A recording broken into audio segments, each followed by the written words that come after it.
Hey guys, Damon here with IGN's E3 Live Show, streaming on e3.ign.com. Ubisoft Hour continues. We started with Assassin's Creed Revelations, then we saw Ghost Recon Future Soldier. Now I'm going to hand you back to Hillary for a look at Rayman Origins. Thanks, Damon. We're going to get a good look at Rayman Origins, a complete reimagining of the Rayman universe, but a brilliant and beautiful looking one. I'm sure you're going to agree. We're joined here by Gabrielle Schrager and the world famous Michelle Ansel. Thanks for coming on to the show. I hope you had a good E3 so far. Thank you. Thanks for having us. So Rayman Origins, you can see right off the bat, doesn't look like the Rayman, visually that we've seen before. What was the inspiration behind the look? Michel is taking it back to his roots. Yeah, mainly, we are working with painters from art school from Paris. So all the drawings you can see have been handmade. And that's the new thing about the graphics. It's full HD, it's 60 frames per second, but the main thing is that it's directly the work of the artist. Yeah, you can see when it's zoom in, you can see all the details. There's no polygon, no pixels. It's just directly the drawings, and that's a new way of displaying some kind of video game. And we took it back to what we like most about making and playing games, which was the intense 2D arcade-style gameplay. But most importantly, we're really happy that we're building it for a full 4-player co-op. So you can play with up to 4 friends. You play solo. It's still going to be a tough game, but by allowing 4 other players to play, you can play with all kinds of skill levels. So we're looking forward to playing it with our own kids and in lots of different playing styles. And I mean, we've already seen a couple of times where somebody will fall and die. You see their character kind of blow up. Can you talk a little bit about sort of how you survive, I guess, in Rayman? Yeah, exactly. In fact, this world has been dreamed by a character, the bubble drummer. Everything comes from these big bubbles that generate characters, forests, and all these things, from life to death. So it's connected, the story is connected to the gameplay because we wanted, that's an idea we had very, very early in the game, this idea of being able to play 4-player co-op and to revive very quickly. So the reviving loop is very fast. You can, if you fall, you directly turn into this inflated Balloon, a big helium balloon. character, and you can control your character with a kind of inertia, and then you have to find some other characters to Bring me back, bring me back. to bring you back to life. So it never interrupts the flow as you go through. I think one of the cool things that I love, not just the visual style, is that it's almost like every platform is sort of alive and has its own persona to it as well, right? Yeah, it's incredibly organic.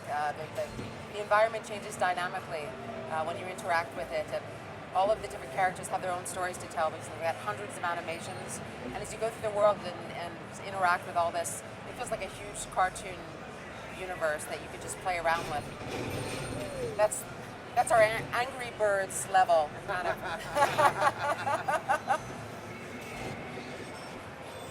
Can you explain what you're collecting here? And these guys are the Electoons. So if you remember from Rayman 1, you had to go around and find all the Electoons and liberate them from their cages. And the Electoons are the stuff of the dreams that the Bubble Dreamer uses to create this world. And so as he's having nightmares, the world starts to unravel. And so we've got to free all the Electoons, and they'll rebuild the bridges between the worlds, and that's how we progress through the game.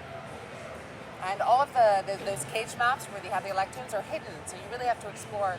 You could burn through, but you're going to have lots of opportunities to go back and explore, and also find relics that will allow you to go deeper and deeper into the story as you go along.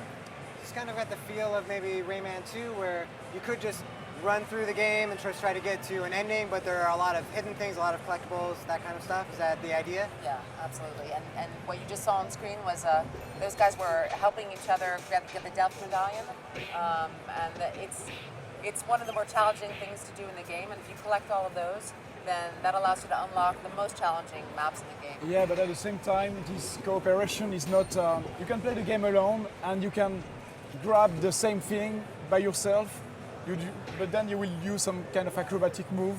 So, if you play with a less skilled player, maybe you will help each other. But if you play alone, you can defeat the game, and you can progress in the game. So that's a game that is seamless in terms of gameplay.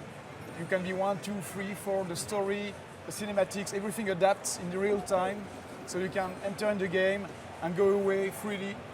The idea behind that is to have, for example, we are playing and maybe there are friends coming, and they can just pick up the joystick and join the game without changing anything in the menus, and that's a big thing we had to develop for that game.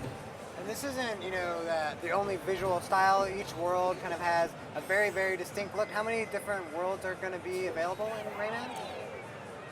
There are a lot of worlds, yeah.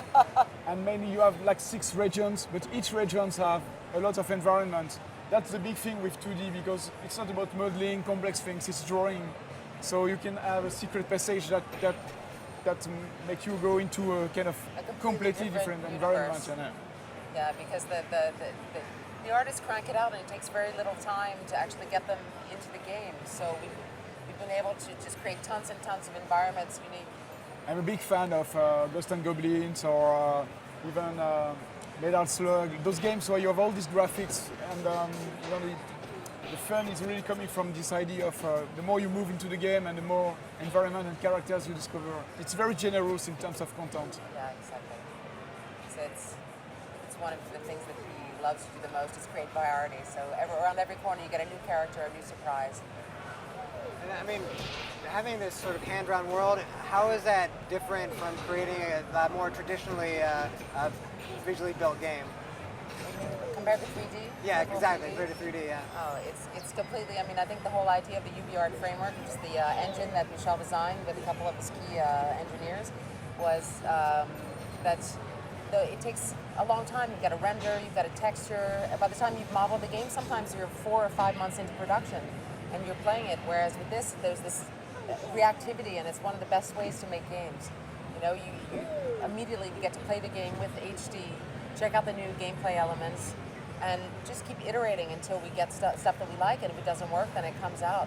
And again, without losing any of the initial artistic intention of the work. Great. Well, when can we expect to play Rayman Origins? It's coming out holidays 2011 on Xbox 360, PS3, and on the Wii. Great. Well, that's been a look at Rayman Origins coming from Ubisoft later this year. I think you'll agree that it is probably the most beautiful game that you will see at E3 2011. Damon, back to you.